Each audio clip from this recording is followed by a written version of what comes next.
Hello dear, कैसे हो आप सभी। मेरे ख्याल से सब बढ़िया होंगे और सभी रेगुलर क्लास देख रहे होंगे। बहुत दिनों के बाद में आज अपनी ये क्लास रहने वाली है और इस क्लास के अंदर मैं आपको पढ़ाने वाला हूँ कंजक्शन। जस्ट इससे पहले एक क्लास में ऑलरेडी ले चुका हूँ चैनल के ऊपर, जिसके अंदर मैं आपको कंजक्शन की डेफिनेशन और इसकी टाइप्स और जो इसका रियल मीन है वो मैं आपको अच्छे से समझा चुका हूँ। तो अभी तक वो वाली क्लास नहीं देखी तो वो क्लास ज़रूर देख लेना, देन उसी के बाद में क्लास ज़रूर देखना है, क्योंकि उसी से रिलेट ये क्लास होने वाली है। तो उस क्लास के अंदर मैं आपको कोऑर्डिनेट कंजक्शन कंप्लीट करा चुका हूं बिल्कुल डिटेल से। तो आज के इस क्लास के अंदर मैं आपको सब ऑर्डिनेट कंजक्शन बताऊंगा, क्या होता है सब ऑर्डिनेट कंजक्शन और कौन से सेंटेंस ये बनाता है, किस प्रकार से एग्जाम में आपसे क्वेश्चन पुटअप किए जाएंगे इस टॉपिक से रिलेटेड।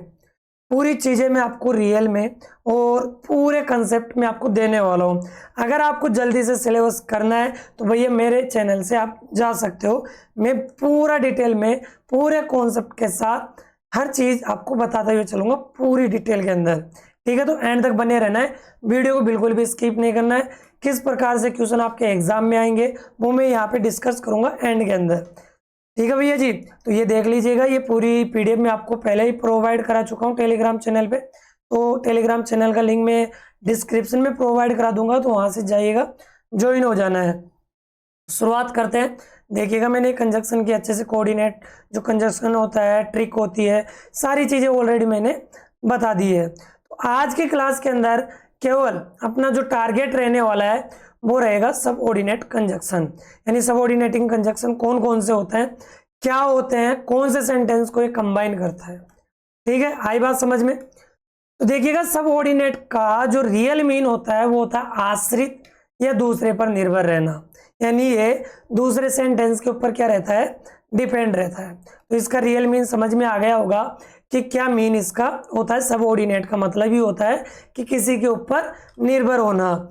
इसका प्रयोग सबऑर्डिनेट क्लोज यानी आश्रित वाक्यांश को प्रिंसिपल क्लोज यानी प्रधान वाक्यांश से जोड़ने के लिए किया जाता है। मतलब कि जो सबऑर्डिनेट क्लोज होती है ना, वो प्रिंसिपल क्लोज के ऊपर डिपेंड होती है। इसका खुद का अर्थ नहीं होता है, सबऑर्डिनेट क्लोज का स्वयं का अर्थ नहीं होता है, इसीलिए तो इसको क्या कहते हैं, क्या कहते हैं, डिपेंडेंट क्लोज कहते हैं। सबऑर्डिनेट क्लोज का दूसरा नाम होता है डिपेंडेंट क्लोज और प्रिंसिपल क्लोज का दूसरा नाम होता है इंडिपेंडेंट क्लोज। जब मैं क्लोज टॉपिक भी पढ़ाऊंगा तब मैं आपको बता दूंगा कि ये डिपेंडेंट क्लोज इंडिपेंडेंट क्लोज क्या होती है। अब देख लेते हैं हम प्रिंसिपल क्लोज किसे कहते हैं। थोड़ा बहुत क्लोज का आपको पता होना चाहिए कि क्लोज क्या होती है। तो वह क्लोज जो अपना पूर्ण अर्थ रखता है, जो अपना कंप्लीट सेंस रखता है, ये दूसरे क्लोज पर निर्भर नहीं रहती है। पहली बात तो ये सुन लेना, प्रिंसिपल क्लोज क्या होती है, ये अपने अर्थ के लिए किसी भी क्लोज के ऊपर डिपेंड नहीं होती है। अभी एग्जाम्पल भी मैं आपको बताऊंगा। नेक्स्ट है सबऑर्डिनेट क्लोज क्या होती है, वह क्लोज जो अपने अर्थ के लिए प्रिंसिपल क्लोज के ऊपर डिपेंड होती है, इसे सबऑर्डिनेट क्लोज कहते हैं। यानी जो सबऑर्डिनेट क्लोज होती है वो प्रिंसिपल क्लोज के ऊपर डिपेंड होती है, और जो ये सबऑर्डिनेट क्लोज होती है ना, वो किसी ना किसी कंजक्शन से जुड़ी हुई जरूर रहती है। अभी बताएंगे कौन से कंजक्शन होते हैं जिनसे सबऑर्डिनेट क्लोज शुरू होती है। जैसे कि एग्जांपल है I do not know where she lives. I do not know यानी मैं नहीं जानता हूँ, आई डू नॉट नाउ। अब ये जो क्लोज दे रखी है इसका खुद का सेंस है, आई डू नॉट नाउ यानी मैं नहीं जानता हूँ क्या। अब देखो वेयर शी लिव्स यानी कहाँ रहती है। अभी यहाँ से एक बार अर्थ निकालो, where she lives, where she lives कहाँ रहती है। अब मतलब यहाँ पे ये सेंस नहीं चल रहा है कि कौन किसकी बात हो रही है, किसकी बात हो रही है। इसलिए जब सबऑर्डिनेट कंजक्शन से कोई सेंटेंस जुड़ा हुआ रहता है तो वो सबऑर्डिनेट क्लोज कहलाती है, और ये अपने अर्थ के लिए इसके ऊपर डिपेंड रहता है, प्रिंसिपल क्लोज के ऊपर। आगे बात समझ में। तो ये जो वेयर है यहाँ पे सबऑर्डिनेट कंजक्शन है, और ये सी लिव्स ये क्या है, यहाँ पे सबऑर्डिनेट क्लोज है, ये प्रिंसिपल क्लोज हो गई। ठीक है, और ये सबऑर्डिनेट क्लोज। जैसे राधिका इज ऑनेस्ट तो सी इज पुअर। तो Radhika is honest, Radhika honest है तो सी इज पुअर, हालांकि गरीब है। तो यहाँ पे ध्यान रखना, अभी हालांकि के लिए जो तो फ्री कंजक्शन है ये क्या है, सबऑर्डिनेट को दिखा रहा है। सी इज पुअर, वह गरीब है, कौन, राधिका। तो ये मैं पहचानना भी सिखाऊंगा कि सबऑर्डिनेट क्लोज को कैसे पहचानते हैं और प्रिंसिपल क्लोज को कैसे पहचानते हैं। तो थोड़ा पेशेंस रखना, भगने की आवश्यकता नहीं है, एंड तक बने रहना है। आगे बात करते हैं कि जो ये सबऑर्डिनेट कंजक्शन होते हैं इनकी जो टाइप्स होती है वो कौन कौन सी टाइप्स होती है, ठीक है, अच्छे से नोट करते हुए चलना है। काइंड्स ऑफ सबऑर्डिनेट कंजक्शन, यानी कंजक्शन ऑफ टाइम हो गया, यानी टाइम को बताने वाले कंजक्शन कौन कौन से होते हैं, प्लेस को बताने वाले, पर्पस को बताने वाले, रीजन कोज को बताने वाले, और रिजल्ट या कंसिक्वेंस, ये कंसिक्वेंस ध्यान रखना है, ठीक है। कंपैरिजन वाले, कॉन्ट्रास्ट वाले, मैनर वाले, ये कंजक्शन हम पढ़ेंगे। इसके अलावा बहुत सारे कंजक्शन होते हैं, लेकिन जो मेन मैं आपको बता रहा हूँ वो ध्यान रखना है, जो आपके डायरेक्टली एग्जाम में पूछते हैं। जो आपके पासबुक में दे रखे हैं ना भैया, वो कंजक्शन मत पढ़ लेना, हालांकि उनको एक बार देख लेना, लेकिन वो एग्जाम में तुम्हारे आने वाले नहीं है। कैसे आएंगे वो देख लेना। अगर जो फर्स्ट क्लास लेके आया ना तो उसको तो पता होगा जरूर, है ना। तो आगे देखिएगा, सबसे पहले टाइप डालना है कंजक्शन ऑफ टाइम, यानी समय को बताने वाले कंजक्शन। यह कंजक्शन समय की ओर इंडिकेट करते हैं। इसको इंडिकेट करते हैं ये टाइम को, यानी समय को बताने वाले। जैसे कि इसके अंदर जो सबऑर्डिनेट कंजक्शन होते हैं कौन कौन से होते हैं, जैसे कि एज हो गया, ध्यान रखना एज बिकॉज का अर्थ देता है, लेकिन ये मैं आगे बताऊंगा कैसे बताता है। एज सून एज हो गया, जिसका अर्थ आप लिख लेना जो ही त्यों ही, एज का मतलब भी यहाँ पे वही लिखना है। बिफोर, आफ्टर, इनका तो अर्थ जनरली आप जानते होंगे। सिंस का मतलब भी जानते होंगे, चूंकि भी होता है, क्योंकि भी होता है, और समय को बताने के लिए तब भी अर्थ होता है इसका, यानी सिंस का तब के सेंस में भी होता है, जब के सेंस में भी होता है। और ये ध्यान रखना, देखो मैं थोड़ा एडिशनल भी बता देता हूँ, बच्चे बोर भी हो जाते जब एडिशनल बताते, लेकिन ज़्यादा डीपली भी नहीं बता रहा। लेकिन जो सिंस से ध्यान रखना, ये प्रीपोजिशन भी होता है, प्रीपोजिशन भी होता है, और एक कंजक्शन भी होता है, ठीक है। कंजक्शन भी होता है, प्रीपोजिशन भी होता है, इतना ध्यान रखना है। अगर कंजक्शन होता तो क्या करता है, ये आपस में या तो टू वर्ड को जोड़ेगा, सेंटेंस को जोड़ेगा, या फ्रेज या क्लोज को जोड़ेगा। प्रीपोजिशन क्या होता है, डायरेक्ट ऑब्जेक्ट के पहले या समय के पहले आ जाता है सेंस। तब मान लेते जैसे बिफोर होता है, बिफोर प्रीपोजिशन भी होता है, कंजक्शन भी होता है, ऐसे आफ्टर होता है कि नहीं है। ऐसे ही वाइल ध्यान रखना है, वाइल के कंडीशन में भी बता दूंगा, व्हेन और वाइल की।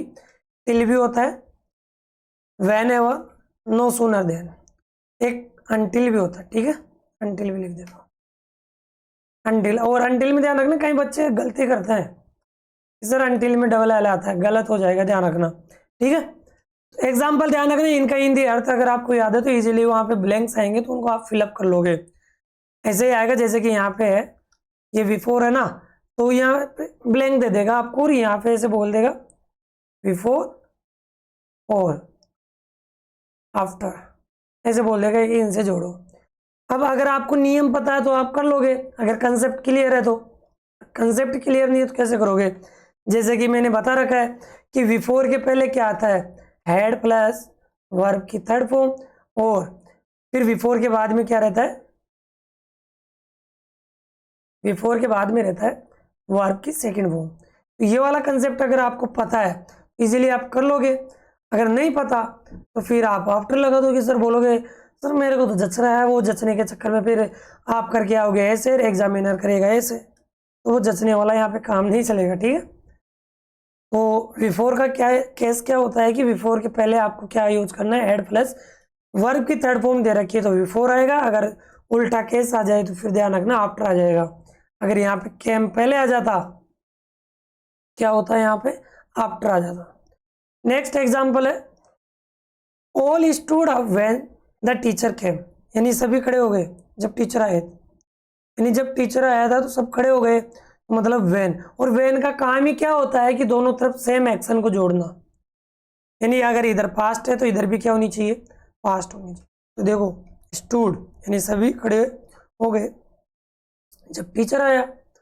आई will leave as soon as you come, यानी आई विल लीव यानी मैं छोड़ दूंगा, जैसे ही या जो ही आप आओगे त्यों ही मैं क्या कर दूंगा, छोड़ दूंगा, यानी जैसे तुम आओगे वैसे ही मैं छोड़ दूंगा। The darkness disappears when the sunrise, sunrises, ठीक है। यानी यहाँ पे अगर इंडेफिनेट है तो इधर भी इंडेफिनेट है, अगर इधर टेंस इंडेफिनेट में है तो इधर भी इंडेफिनेट में रहेगा। तो व्हेन ध्यान रखना दोनों सेम एक्शन को जोड़ने का काम करता है, अगर इधर कॉन्टिन्यूस में तो इधर भी कॉन्टिन्यूस में रहेगी। आई होप यहाँ तक आपको क्लियर हो गया होगा। अब इतना मैं आपको बता देता हूँ, अगर कोई बच्चा ये जानना चाहे ना कि सर मुझे तो एडिशनल चीज चाहिए, तो एडिशनल अगर आपको पढ़ना ही है ना तो एक बार कमेंट सेक्शन में कमेंट करके बता देना, क्योंकि अभी मैं यहाँ पे बताऊंगा ना तो बहुत सारे बच्चे ऐसे होते हैं कि जब डीपली पढ़ाते थे ना तो क्लास को बीच में छोड़ के चले जाते हैं।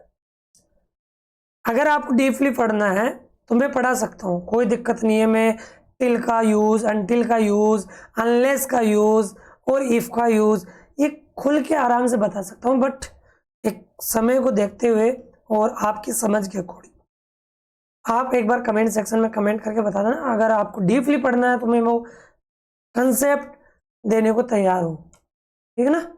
नेक्स्ट टाइप है conjunction of type, sorry place. तो जो समय यानी प्लेस को बताते हैं उसके बारे में हम देखने वाले कौन कौन से कंजक्शन होते हैं जो प्लेस को बताते हैं। जैसे कि वेयर, यानी जो ये कंजक्शन होता है वो प्लेस को इंडिकेट करता है। जैसे कि वेयर जिसका मतलब होता है कहाँ या जहाँ, वेयर एवर, वेंस और वाइदर, ये कंजक्शन होते हैं चार जो प्लेस को इंडिकेट करते हैं। जैसे कि go quickly, whence you can, go quickly, whence you can, जल्दी से जाओ जहां से आप आए थे, जल्दी से जाओ जहां से आप आए थे, मतलब वेंस।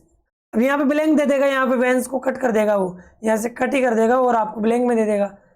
जो आपको अच्छा लगे वो आपको यूज करना है। अभी तुम बोलोगे सर यहाँ पे वेंस भी कर सकता हूँ, वाइदर भी तो कर सकता हूँ, या वेयर एवर भी कर सकता हूँ, हाँ कर सकते हो, कोई दिक्कत नहीं। बस वो ऑप्शन में जैसे कि यहाँ पे दे देगा, जैसे कि वाइल दे देगा और यहाँ पे दे देगा वेंस दे देगा।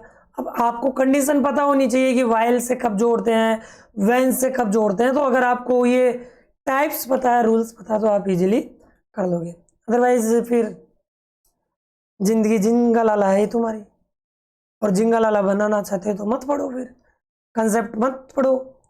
अगर आपको ज़्यादा लिखवा रहे हैं कोई टीचर कि हाँ ये पढ़ ले, ये इसका कंसेप्ट ये होता है, वो लिखवा रहे हैं लेकिन आप ध्यान नहीं दे रहे हो तो मत दो। This is the school where I study, जहाँ मैंने स्टडी की थी। दिस इज द स्कूल, ये वही स्कूल है जहाँ मैंने पढ़ाई की थी। तो जहाँ देखो बोलने में सेंस आ रहा है, जैसे कि यहाँ पे एंड दे दिया। अब एंड क्या बोलता है कि अगर इस तरफ जो टेंस दे रखा है वही टेंस इधर होना चाहिए। अरे लाले इधर प्रेजेंट इंडेफिनेट है, इधर पास्ट है, इधर प्रेजेंट है और इधर पास्ट है। एंड तो क्या बोलता है दोनों तरफ सेम होना चाहिए। अरे पढ़े हो ना क्यूमुलेटिव कंजक्शन, मैंने पता है। देखो मैं बता देता हूँ तुम्हें, तुम्हारा ध्यान नहीं है तो देखो ये रहा। देखो क्यूमुलेटिव कंजक्शन क्या होता है, ये एक स्टेटमेंट को दूसरे स्टेटमेंट से जोड़ता है। इक्वल रैंक क्या बोलते हैं इनको, इक्वल रैंक। देखो ये अच्छे से पढ़ो, यहाँ पे सिर खपाओ तुम्हारा थोड़ा बहुत, भेजे में अगर कुछ भरा है तो भगवान ने तुम्हारे को 1300 ग्राम बुद्धि दी है तो उसका काम में लो, ठीक है ना। नेक्स्ट, अब तुम्हारे को वो एंड भी दे दे रही, यहाँ पे वेयर भी दे दे। तुम बोलोगे सर मेरे को तो एंड जच रहा है तो मैं तो एंड के येलो टिक कर दिया, डबल टिक या ट्रिपल टिक कर दिया मैंने। तुम करके आओगे लेकिन वो एक सिंगल ऐसे ही क्रॉस करेगा। मजाक नहीं कर रहा हूँ मैं, मजाक लगता है बच्चों को थोड़ी देर के लिए, लेकिन जब एग्जाम में क्वेश्चन नहीं बनते तो फिर सिर पकड़ के बैठ जाते हैं। Wherever you go I shall follow you. देखो तुम्हारे साथ गुस्ताखी कर सकता है एग्जामिनर। इस सेंटेंस को देखो क्या किया है इसने, पहले उठा के डाल दिया। हालांकि ये बाद में आ सकता था लेकिन क्या किया उसने, पहले डाल दिया। घबराना नहीं है, ये सबऑर्डिनेट है और ये प्रिंसिपल क्लोज है। आई शेल फॉलो यू यानी मैं तुम्हारा फॉलो करूंगा, यानी तुम्हें फॉलो करूंगा जहां कहीं भी तुम जाओगे, यानी जहां तुम कहीं पे भी जाते हो ना मैं तुम्हारा पीछा करूंगा। मतलब प्रिंसिपल और सबऑर्डिनेट पहचान लो। नेक्स्ट है example, she makes friend wherever she goes. She makes friend यानी वह दोस्त बनाती है, सी गोज वह जाती है। अब जहां कहीं भी जाती है वो दोस्त बना लेती है। तो वेर एवर यानी जहां कहीं भी, जहां कहीं भी जाती है क्या बना लेती है, फ्रेंड बना लेती है। तो आई होप ये जो प्लेस वाले कंजक्शन है ये भी समझ में आ गए होंगे। नेक्स्ट आगे बढ़ते हैं हम। नेक्स्ट बात करते हैं कंजक्शन ऑफ पर्पस। परपोज नहीं है ये, परपोज की स्पेलिंग अलग होती है, ये पर्पस है जिसका मतलब होता है उद्देश्य। तो यह कंजक्शन पर्पस को इंडिकेट करता है। इसको इंडिकेट करता है पर्पस, यानी आपका उद्देश्य क्या है। जैसे कि दैट आता है, दैट की कंडीशन आपने कभी 10th क्लास में डायरेक्ट इनडायरेक्ट पढ़े होंगे, तब भी पढ़ा होगा, सो दैट भी पढ़ा होगा, इन ऑर्डर दैट भी पढ़ के आए होंगे। जो इस समय 12th वाले हैं ना बच्चे, ये 10th क्लास में पढ़ के आए हैं ये कंजक्शन टॉपिक, तो आपके टीचर ने क्या पढ़ाया, सो दैट की जगह आप इन ऑर्डर दैट भी कर सकते हो, दोनों का सेम ही मीन है। ताकि, जिससे, दैट का भी यही होता है ताकि या जिससे। और लेस्ट, ऐसा न हो कि, बहुत इंपॉर्टेंट है ये लेस्ट, ध्यान रखना है। लेस्ट की कंडीशन बता देता हूँ, लेस्ट के साथ में शुड जरूर मिलेगा आपको, शुड प्लस वर्ब की फर्स्ट फॉर्म, ध्यान रखना। ये कंडीशन नोट ही कर लेना कि लेस्ट की क्या कंडीशन रहती है कि लेस्ट के बाद में शुड प्लस वर्ब की फर्स्ट फॉर्म होगी तो लेस्ट आएगा ही आएगा। जैसे कि we eat so that we may live, we eat यानी हम खाते हैं, so that we may live कि हम क्या रह सके, जिंदा रह सके। अभी जिंदा रहने के लिए तो खाते, मरने के लिए तो खाने से रहे, कि अभी तो जिंदा हूँ जी लेने दो, मतलब खाना खा ले भैया और कुछ नहीं है ना। कुछ गलतफहमी मत पाल लेना मन में, तो ध्यान रखना। और सो दैट के बाद में अधिकतर मॉडल में या माइट का यूज करते हैं, अधिकतर केस में ध्यान रखना में या माइट का प्रयोग करते हैं सो दैट के बाद में। नेक्स्ट बात करते हैं work hard लेस्ट you should fail, कठिन परिश्रम करो, ऐसा न हो कि फेल हो जाओ, ऐसा ना हो कि फेल हो जाओ। और लेस्ट के साथ ध्यान रखना है बेटा जी, कभी भी लेस्ट के साथ में कभी भी नोट नहीं दिया हुआ रहेगा। अगर नोट होगा ना तो गलत हो जाएगा, क्योंकि लेस्ट के अंदर ही नेगेटिव सेंस छिपा हुआ होता है। क्या छिपा हुआ रहता है? नेगेटिव सेंस छिपा हुआ रहता है। नेक्स्ट आगे बढ़ते हैं। नेक्स्ट एग्जांपल है, नेक्स्ट एग्जांपल देखो,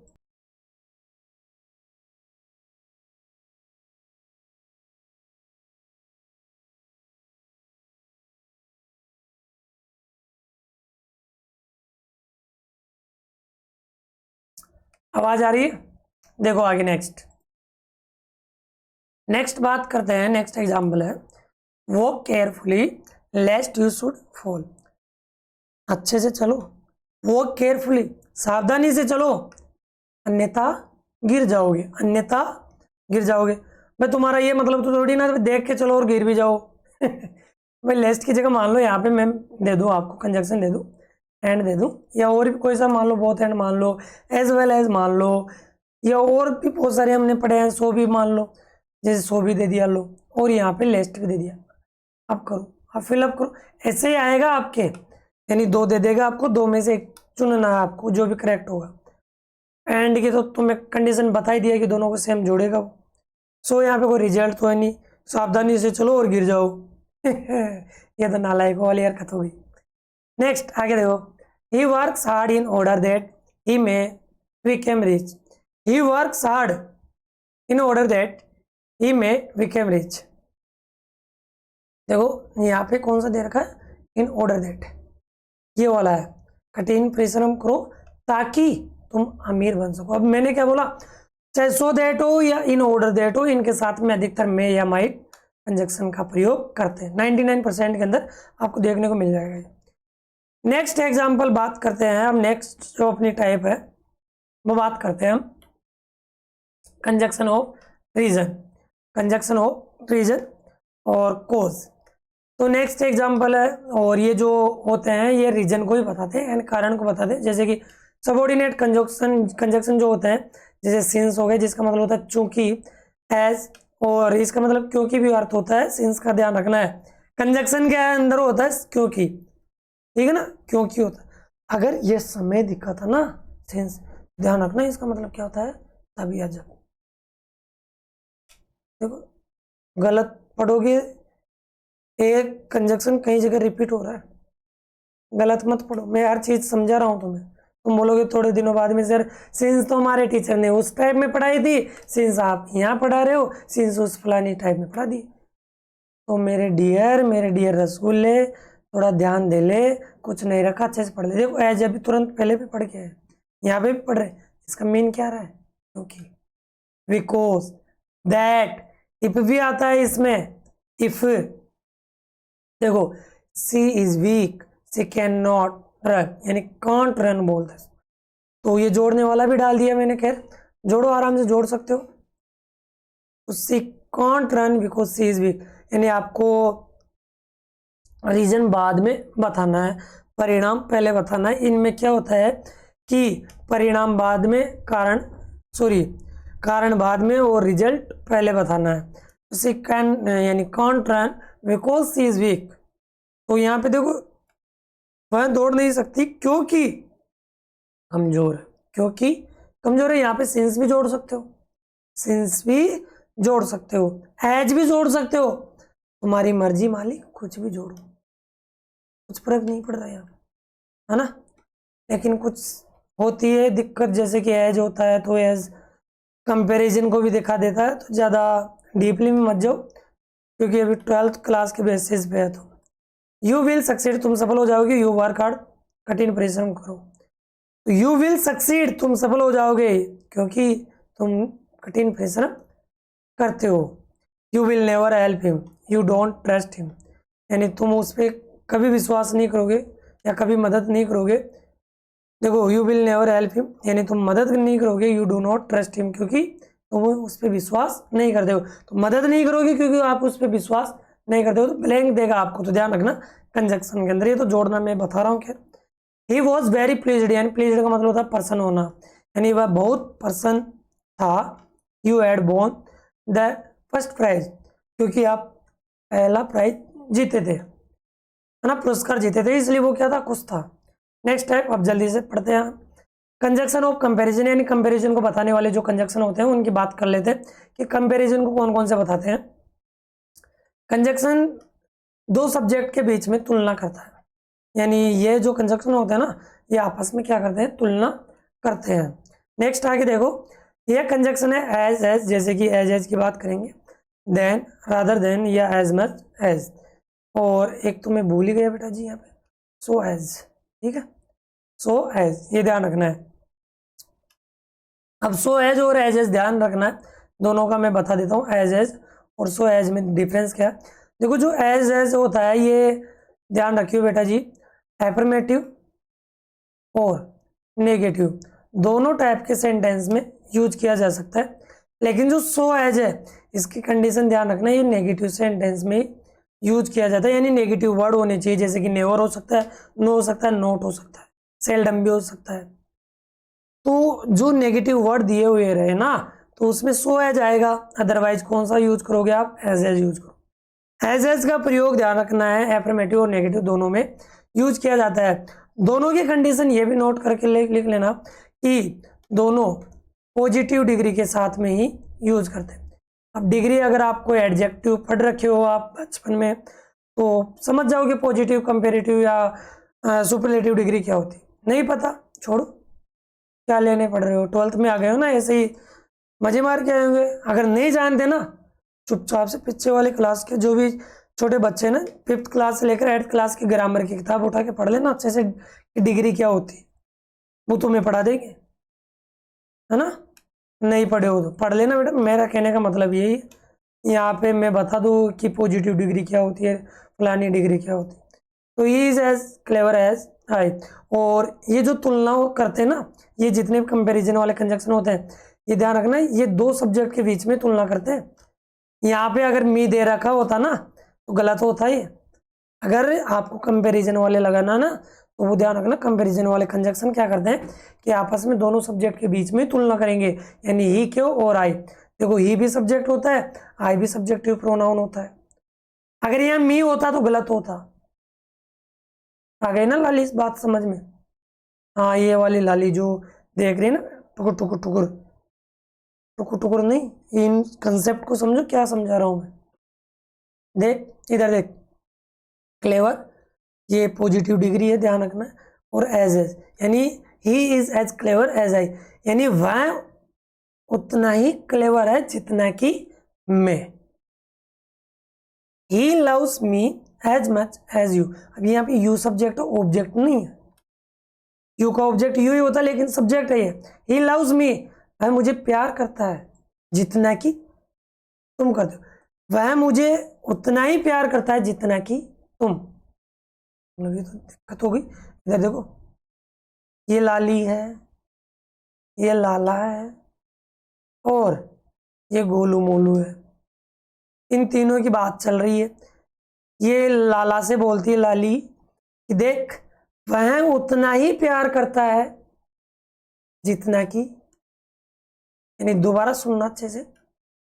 लाली लाला से बोलती है कि he loves me as much as you, यानी वह मुझे उतना ही प्रेम करता है कि जितना कि तू। यानी ये तो हो गया यू, और ये हो गया कौन, ही, और ये कौन है, मी। यानी लाली बोलती है लाला से कि वह उतना ही प्रेम करता है जितना कि तुम। Next, he is stronger than I, he is stronger than I, यानी वह उतना स्ट्रोंगर है जितना कि मैं। नेक्स्ट है, और स्ट्रोंगर कौन सी डिग्री है, कंपेरेटिव है। कंपेरेटिव को पहचानने का एक ही तरीका है कि लास्ट में आर वर्ड रहेगा, ई आर हो या आर हो, तो वो कंपेरेटिव डिग्री होती है। और कंपेरेटिव डिग्री के साथ में अधिकतर देन आता है, ध्यान रखना। टू भी आता है, ध्यान रखियो। सुपीरियर हो गया, यानी जिसमें ओ आर लास्ट में आता है ना, ओ आर उसके लास्ट में, यानी टू देन की जगह टू यूज करते हैं। बट तुम वो चीज़ छोड़ो, अगर कंपेरेटिव आ गई ना, कंपेरेटिव डिग्री, तो देन आएगा। अगर पॉजिटिव होती तो यहाँ पे देन नहीं आता my dear. Next, he is taller than you, taller भी कौन सी है, कंपेरेटिव, तो कंपेरेटिव के साथ में फिर आप देन का ही प्रयोग करोगे, ना कि एज या सो एज का। बात समझ में आ गई? आगे बढ़े, चलो जी। नेक्स्ट टाइप अब अपनी, ज़्यादा बड़ा नहीं रहा, होने वाला 10-5 मिनट में ये टाइप अपनी कंप्लीट हो जाएगी। नेक्स्ट आगे देखो, कॉन्ट्रास्ट, यानी कॉन्ट्रास्ट को बताने वाले। कॉन्ट्रास्ट का मतलब होता है विरोध, आपस में झड़प होना। जैसे कि ये जो कंजक्शन होते हैं, इसमें आता है ऑल्दो, थो या हाउ एवर। हाउ एवर पहले भी पढ़ा चुका हूँ येट के साथ में, लेकिन यहाँ पे देखना ऑल्दो या थो। अब ऑल्दो और थो, ये दोनों कंजक्शन सुनना। ऑल्दो हो गया, और जो थो है, अगर इनके साथ में आप येट का यूज करो वो भी सही है, येट का प्रयोग भी हो सकता है इनके साथ में। अगर येट नहीं देगा ना आपको, तो वो देगा कोमा। क्या देगा? कोमा। येट दे भी सकता है, नहीं भी दे सकता है। अगर देता है तो ठीक है, नहीं देता तो वो कोमा से भी काम चला लेता है। लेकिन कोमा कब लगेगा, ये ध्यान रखना, जब सेंटेंस के स्टार्टिंग में ये दोनों कंजक्शन आ जाए। अगर ये स्टार्टिंग में आ गए ना डियर, तो कोमा लगा सकते हो, येट भी लगा सकते हो। ये बाउंडेशन है इसकी। जब तुम कॉम्पिटिटिव एग्जाम की तैयारी करोगे ना, तो तुम्हारे सामने छोटी छोटी बारीकियों के नंबर कटते हैं। जैसे कि he is an honest man although he is poor, although बीच में आता है तो कोमा की आवश्यकता नहीं है। जैसे कि तो स्टार्टिंग में आ गया, तो यहाँ पे देखो मैंने कोमा लगाया है, तो ये है। दोनों सेंटेंस का एक ही अर्थ, कोई अलग नहीं है। लेकिन थो और ऑल्दो में एक ही अंतर है अधिकतर केस में, कि ऑल्दो सेंटेंस के बीच में आता है और थो सेंटेंस के स्टार्टिंग में आता है। बस इतना सा अंतर है, ज़्यादा भी नहीं। कभी कभी ऑल्दो पहले भी आ जाता है। मैं चाहूँ तो इस पीछे वाले सेंटेंस को उठा के आगे भी लिख सकता हूँ, कोई इशू ही नहीं है। अगर आगे लिखता हूँ तो इस फुल स्टॉप को हटा के मुझे कोमा लगाना पड़ेगा। बस इतना ही फर्क, और ज़्यादा है नहीं। ठीक है, चलो आगे देखो। और ये पीडीएफ आपको देखने को मिल जाएगी टेलीग्राम चैनल के ऊपर। अब है रिजल्ट या कंसिक्वेंस को बताने वाले, या कंजक्शन रिजल्ट को इंट्रोड्यूस कर दें। जैसे कि इसमें आता है सो दैट। कौन सा आता है? सो दैट, यानी इतना कि। He was so intelligent that won the prize, यानी वह इतना इंटेलिजेंट है कि वह फर्स्ट प्राइज जीत गया। वो इतना इंटेलिजेंट है कि वो फर्स्ट प्राइज जीत गया। और सो दैट के साथ में भी पॉजिटिव ही डिग्री आती है। कौन सी डिग्री आती है? पॉजिटिव। अगर यहाँ पे मोर इंटेलिजेंट होता ना, मोर लगा हुआ रहता, तो सो दैट यहाँ पे नहीं आता। तो आज के लिए इतना ही रखते हैं, और आगे फिर कोरिलेटिव कंजक्शन हम देख लेंगे। कोरिलेटिव कंजक्शन या कोरिलेटिंग कंजक्शन क्या होता है वो हम नेक्स्ट टाइप में देख लेंगे नेक्स्ट क्लास के अंदर। और साथ में नेक्स्ट क्लास में हम प्रैक्टिस करेंगे कंजक्शन की क्या रहने वाली है। पूरा सिलेबस जो मैं बता रखा हूँ चैनल के ऊपर तो जाएगा, वो देख लेना, उसी के अकॉर्डिंग मैं आपको पढ़ाने वाला हूँ। कौन सी चीज़ें हम सबसे पहले पढ़ेंगे ये वाली चीज़ें देख लेना, पूरे वीडियो आपको प्लेलिस्ट में देखने को मिल जाएंगे। बहुत अच्छे सर हैं ये, बहुत अच्छे पढ़ाते हैं, आपको नाम सुन रखा ना इनका, हाँ बहुत गजब सर है। एक बार जाना विजिट करना चैनल के ऊपर, है ना। गोलू मोलू सर है, को मजाक मस्ती में पढ़ाएंगे आपको। ये पीडीएफ देखने को मिल जाएगी भैया जी, अगर जिसको चाहिए अच्छे से नोट्स प्रिपेयर कर लेना। हैंड राइटिंग नोट्स चाहिए तो वो भी मिल जाएंगे, उसके लिए आपको कुछ पेमेंट पे करना होगा, 49 रुपीज़ पे करना होगा, जिसका लिंक भी मैं डिस्क्रिप्शन में प्रोवाइड करा रखा हूँ। 49 रुपीज़ पे करना, हैंड राइटिंग नोट्स प्लस में जो बुक के नोट्स है वो भी आपको देखने को मिल जाएंगे समरी बेसिस के ऊपर। तो नेक्स्ट क्लास में मिलते हैं, तब तक के लिए बाय बाय, टेक केयर। और वीडियो को ज़्यादा से ज़्यादा शेयर करना है और लाइक करना है। और ये क्लास आपको कैसी लगी? Thank you guys.